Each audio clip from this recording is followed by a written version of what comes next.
En 1979 se censuró por primera y última vez una película en democracia. Esta obra estaba basada en uno de los crímenes más famosos de toda la historia de España, un crimen que había ocurrido más de 60 años antes. ¿Cuál fue? ¿Por qué fue censurada? ¿Qué hechos macabros relataba?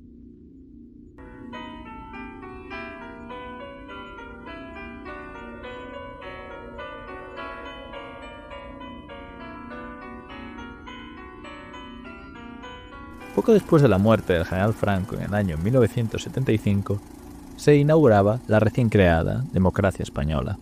Durante ese tiempo hubo una interesante eclosión de arte nuevo, de cine, de obras que anteriormente habían estado prohibidas, de otras que se iban a estrenar ahora, o otras que habían sido estrenadas en el extranjero y precisamente se iban a mostrar ahora dentro del país. Fue en esa época de grandes novedades cuando Pilar Miró decidió llevar a la gran pantalla El crimen de Cuenca. Pilar Mercedes Miró Romero fue una importante directora de cine, teatro y televisión española, una de las más importantes de su generación, de hecho, y dirigió varias películas famosas, entre ellas esta del crimen de Cuenca o El perro del hortelano. Sin embargo, esta película fue distinta por el impacto que causó. Un impacto parecido al que ese crimen había causado en la sociedad española hacía algo más de medio siglo. ¿Qué era exactamente? Todo había comenzado el 20 de agosto de 1910 en Tres Juncos, provincia de Cuenca. En aquellos tiempos, Cuenca era una zona agraria, atrasada, donde el 85% de la población se dedicaba a la agricultura y el analfabetismo rondaba el 60% entre los hombres y el 78% entre las mujeres. Además, había una clara distinción social entre los débiles, las clases populares y la poderosa oligarquía rural. Caciques que actuaban como intermediarios entre unas clases populares muy pobres y el gobierno y la gente poderosa. Aquel día, 20 de agosto de 1910, en mitad de un calor sofocante, José María Grimaldos fue al pueblo vecino a Tres Juncos, a Osa de la Vega, donde él mismo trabajaba, para vender unas ovejas. José María era un joven pastor de 28 años, apodado el Cepa. Le llamaban el Cepa porque era un individuo bastante extraño. Medía menos de 1,50 m, lo cual sigue siendo muy bajo incluso para la época, y se decía que sufría algún tipo de discapacidad mental. Además, el propio José María tenía la costumbre de vez en cuando dejar su casa y pasar algunos días fuera, perdido por los caminos, dedicado a la mendicidad, a pedir dinero o a trabajar en cualquier labor que le ofreciesen y le pagasen algo o le diesen de comer. Precisamente en aquel verano de 1910 estaba trabajando en la finca El Palomar de Francisco Antonio Ruiz, que era el alcalde de Osa de la Vega. Allí en la finca tenía relación con otros dos hombres, que eran el mayoral León Sánchez Gascón, apodado El Pastor, y el guarda Gregorio Valero Contreras, apodado El Varela. Los dos, a pesar de que tenían relación con él, lo sometían a bastantes burlas y la verdad es que lo trataban de forma un poco dura. Tanto Gregorio como León tenían fama de ateos y de anarquistas. De hecho, Gregorio había pasado algún tiempo en la cárcel por pegar a un recaudador de impuestos y León había golpeado a un agente electoral de Contreras, un cacique local, que había insultado a su amigo Gregorio tachándolo de libertario y revoltoso. En esa época, el anarquismo estaba muy extendido en el campo español y había el temor a una revolución por parte de los jornaleros y trabajadores, por lo que podemos decir que el ambiente estaba muy crispado dentro del pueblo. Aquel día, el Cepa llegó a Osa de la Vega con sus ovejas y procedió a venderlas. A cambio de los animales, le pagaron 20 duros, una cifra nada despreciable para un pastor de su época. Con ese dinero en su bolsillo, 20 duros, 300 pesetas, emprendió el camino de vuelta a casa. Allí dos mujeres iban a hacer el mismo camino que él, pero Grimaldos, el Cepa, les dijo que no se preocupasen, que las alcanzaría al poco tiempo, antes de llegar a Tres Juncos. Ellas caminaron y supusieron que el pastor vendría. Sin embargo, no fue así, porque Grimaldos no apareció aquel día, y tampoco lo volvería a hacer. Había desaparecido literalmente sin dejar rastro. Su familia, que conocía su historial, al principio no le dio demasiada importancia. Sabían que a veces desaparecía y andaba vagando por los caminos y pedía dinero y trabajaba allá donde pudiera. Pero esta vez fue distinto, porque nunca volvió por allí. Al poco tiempo empezó a haber rumores en el pueblo.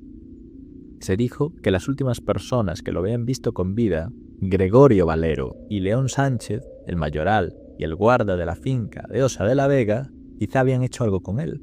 Sabían que le habían pagado mucho dinero por las ovejas que había vendido. Se empezó a correr la voz de que lo habían asesinado para robarle y posteriormente habían hecho desaparecer el cuerpo.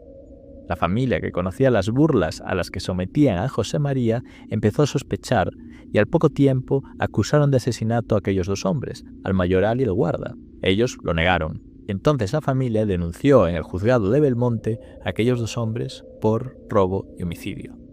El 12 de septiembre de 1910, Urbano Grimaldos López, hermano de José María Grimaldos, compareció ante el juez municipal de Osa de la Vega y denunció la desaparición de su hermano.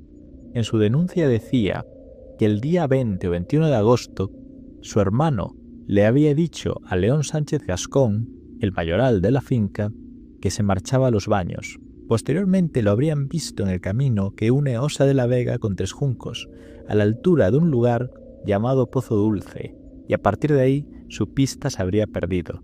El compareciente manifestaba que creía que a su hermano le había sucedido alguna desgracia en el trayecto que medía entre ese sitio de Pozo Dulce y el Palomar de la Virgen de la Vega. Entonces acusaron a León y a Gregorio de haberlo matado, por lo que fueron detenidos para ser llevados a juicio. Tras interrogar a los detenidos e inspeccionar los pozos que había entre Osa de la Vega y Tres Juncos, así como también el Palomar de la Virgen de la Vega, el juez don Antonio Rodríguez los puso en libertad por falta de pruebas. El 18 de septiembre de 1911, la Audiencia Provincial de Cuenca dictó el sobreseimiento de la causa. Sin cadáver no podían juzgar aquel crimen. Aquel pareció el final de todo el asunto, pero sin embargo no lo fue, porque 2 años después la situación volvió a cambiar. El cambio coincidió con la llegada al juzgado de Belmonte de una comisión visitadora.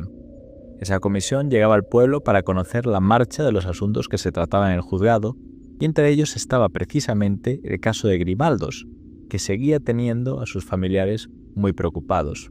De hecho, había habido nuevas declaraciones por parte de Urbano Grimaldos, el hermano del pastor, y de José García Gómez, otro conocido, quienes insistían en que José María había sido asesinado, y decían que un muchacho del cabrero de la Osa le vio subir al Palomar con un tal Varela, Gregorio Valero Contreras, y no le vio bajar.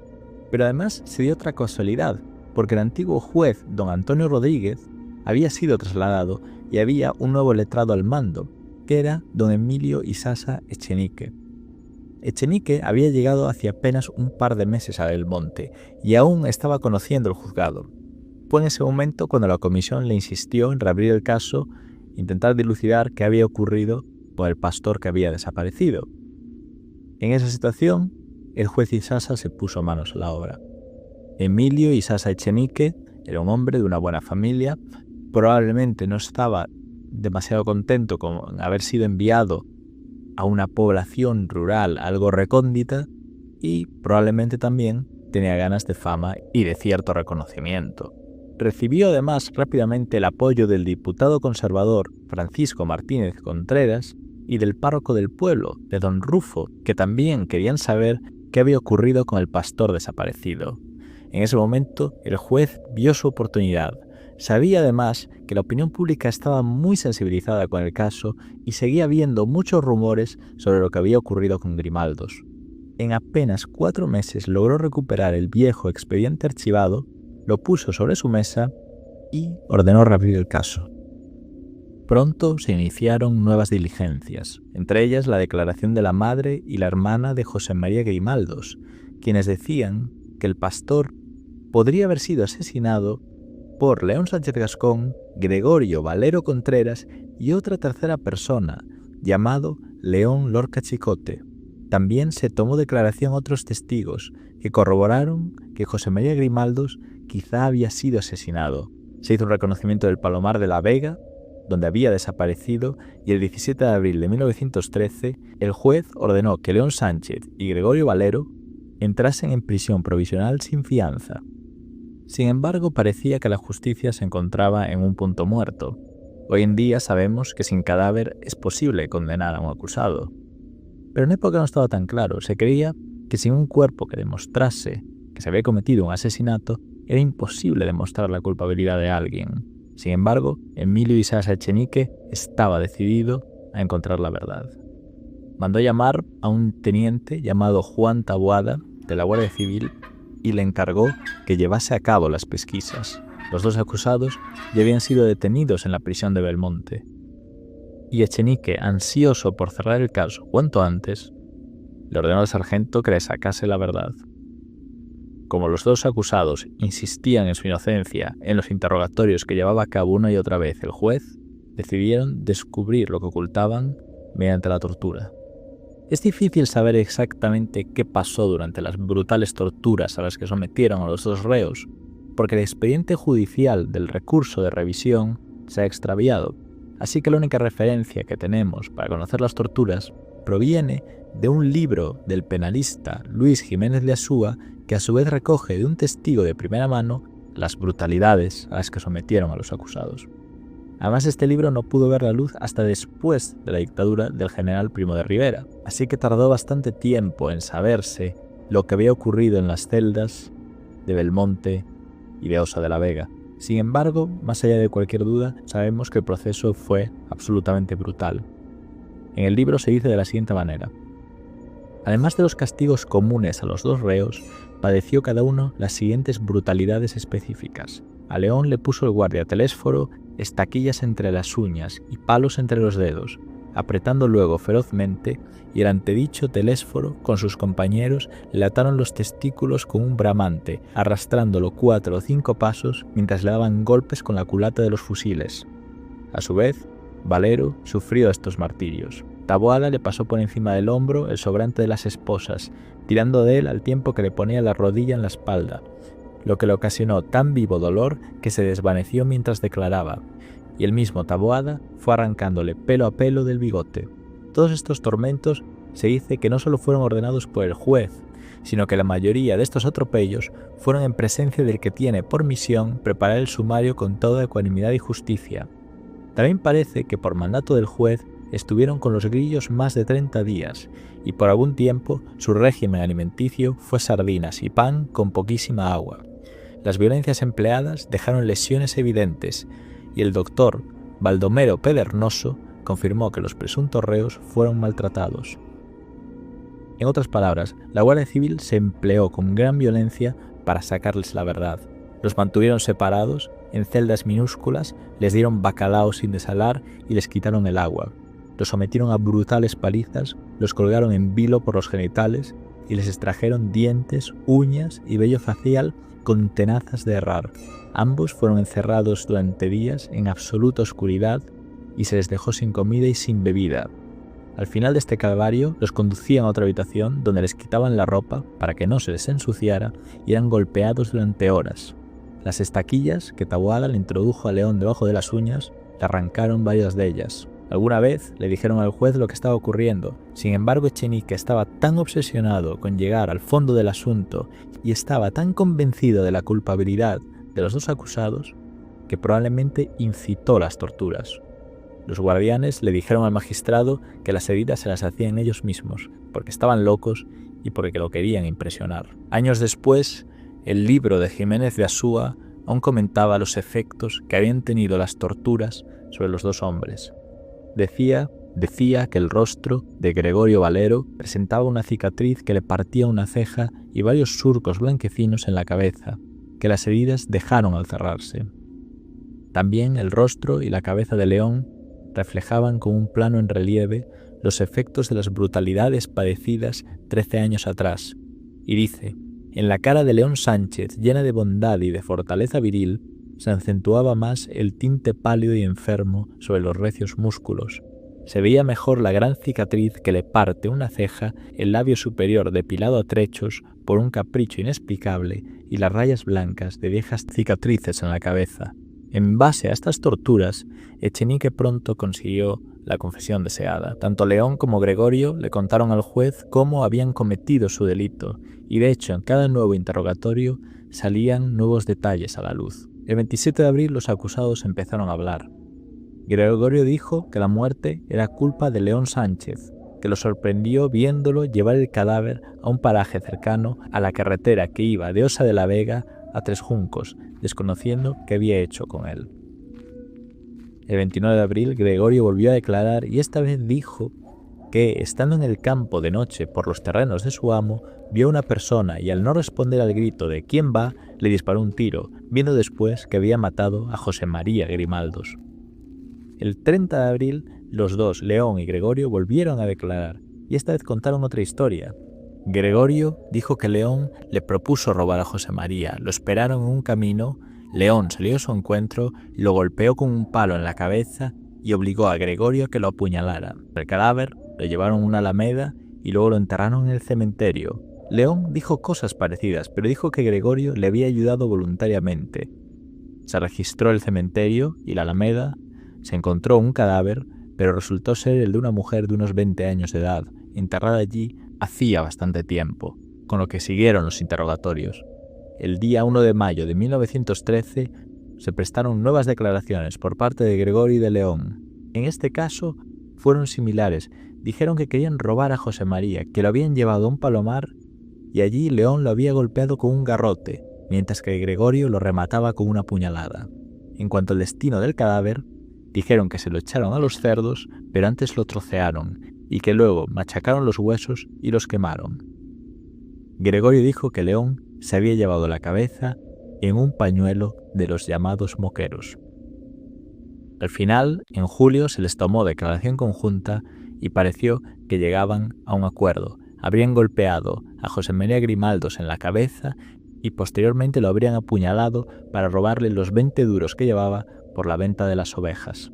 Después, habrían troceado el cadáver, se lo habrían echado a los cerdos y habrían pulverizado los huesos. Las declaraciones tomadas a algunos de sus familiares, como por ejemplo la mujer de Gregorio, que había pasado tiempo también en el calabozo, parecieron corroborar la versión final. Así, el 11 de noviembre de 1913, por orden del propio Echenique al juez de Osa de la Vega, se levantó acta de defunción, haciendo constar que José María Grimaldos López, natural de Tres Juncos, había fallecido el 21 de agosto de 1910, a las 8:30 o a las 9 de la noche, a consecuencia de haber sido asesinado por Gregorio Valero y León Sánchez.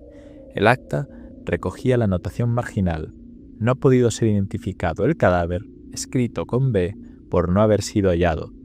Finalmente, en 1918, después de 4 años y medio ya encarcelados, comenzó el juicio en la audiencia provincial. A pesar de que el sumario estaba plagado de contradicciones y de diligencias sin esclarecer, la vista se solventó en apenas 7 horas. El jurado, de hecho, deliberó durante 30 minutos y al final sus 12 miembros consideraron por unanimidad a León Sánchez Gascón y a Gregorio Valero Contreras culpables del asesinato de José María Grimaldos López. La labor de la defensa se centró en evitar la ejecución y los abogados de oficio le dijeron a los acusados que habían tenido suerte de esquivar el garrote vil. El veredicto leía lo siguiente: los procesados León Sánchez Gascón y Gregorio Valero Contreras, en acción conjunta, dieron muerte a José María Grimaldos López el 21 de agosto de 1910 en Osa de la Vega. Al hacerlo así, obraron con abuso de superioridad por ser ellos dos y armados de un garrote y un cuchillo, y José María estaba solo e inerme. Además, los acusados actuaron con nocturnidad y alevosía para buscar mejor su impunidad. Y si eso fuera poco, uno de ellos, León Sánchez Gascón, ya había sido condenado el 24 de noviembre de 1906 por un delito de lesiones. Ambos habían incurrido en el delito de homicidio, artículo 419 del Código Penal. Los dos fueron condenados a 18 años de cárcel. Gregorio cumplió condena en el penal de San Miguel de los Reyes en Valencia, mientras que León fue enviado a la prisión de Cartagena. Estarían en la cárcel durante más de 12 años. Y así parecía que terminaba el crimen de José María Grimaldos. 2 culpables, un asesinato resuelto. Sin embargo, muchos años después ocurriría algo inexplicable que cambiaría esta investigación. Si os ha gustado esta historia, os animo a ver su continuación y además os animo a dar like y a suscribiros a este canal. Tenemos muchas más historias turbias, inquietantes y muchos hechos insólitos, así que os animo a que ojéis todos nuestros vídeos. Y ahora, tengan un buen día.